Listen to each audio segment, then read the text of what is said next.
मनुष्य का जीव ऐसा जीव है संसार में जो सोचने की समझने की क्षमता रखता है। तो उन ऋषियों पर किसी की भी पुराणों के अनुसार चित्त रहता है, ध्यान रहता है, ऋषियों पर ध्यान रहता है तो किसी का रहता है, वो देवताओं के राजा इंद्र का रहता है।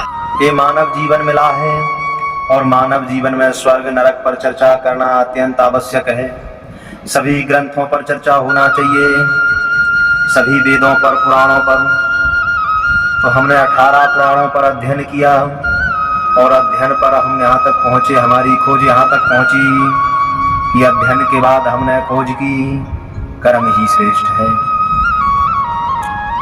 संसार में जितने भी जीव हैं सभी जीवों के लिए कर्म श्रेष्ठ बताया गया है। संसार में ऐसा कोई जीव नहीं है जिसके लिए कर्म ना करना पड़ता हो।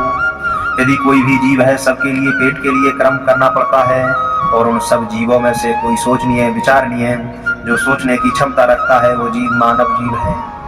मनुष्य का जीव ऐसा जीव है संसार में जो सोचने की समझने की क्षमता रखता है। और जब मनुष्य का जीव सोचने समझने की क्षमता रखता है तो मनुष्य जीव में कर्म जरूरी है। बिना कर्म के संसार में किसी का कल्याण नहीं हुआ है।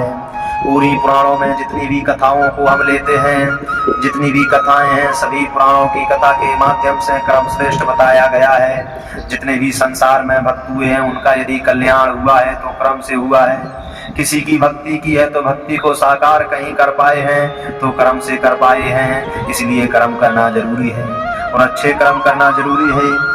आजकल कथावाचकों पर निरंतर विभिन्न प्रकार के प्रश्न उठाए जा रहे हैं। लोग कहते हैं कथावाचक मूर्ख बना जाते हैं, लेकिन ऐसा नहीं है दोस्तों।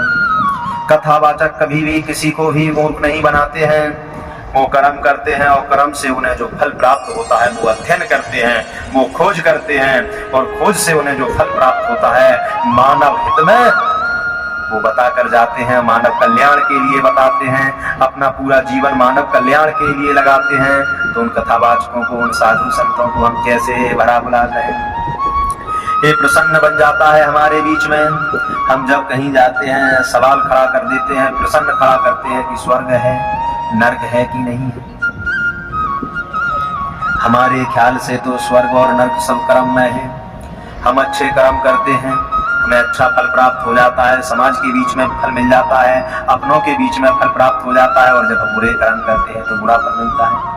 मैं एक पुराण का अध्ययन कर रहा था, मत्स्य पुराण का जब अध्ययन किया और पुराण पढ़ने के बाद में फिर मैंने खोज की और खोज के बाद में एक कथा का जिक्र मिलता है, स्वर्ग और नरक क्या है, जिसमें भोले बाबा स्वर्ग और नरक की चर्चा करते हैं।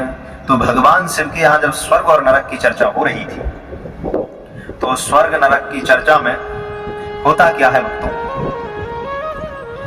कि एक संत थे, एक ऋषि थे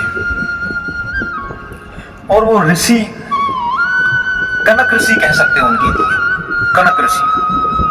और कनक ऋषि हुए तो भोले बाबा की आराधना कर रहे थे, तपस्या कर रहे थे, जंगल में बैठे थे, खोज कर रहे थे स्वर्ग और नरक की। तो उन ऋषियों पर किसी की भी पुराणों के अनुसार चित्त रहता है, ध्यान रहता है, ऋषियों पर ध्यान रहता है तो किसी का रहता है, वो देवताओं के राजा इंद्र का रहता है।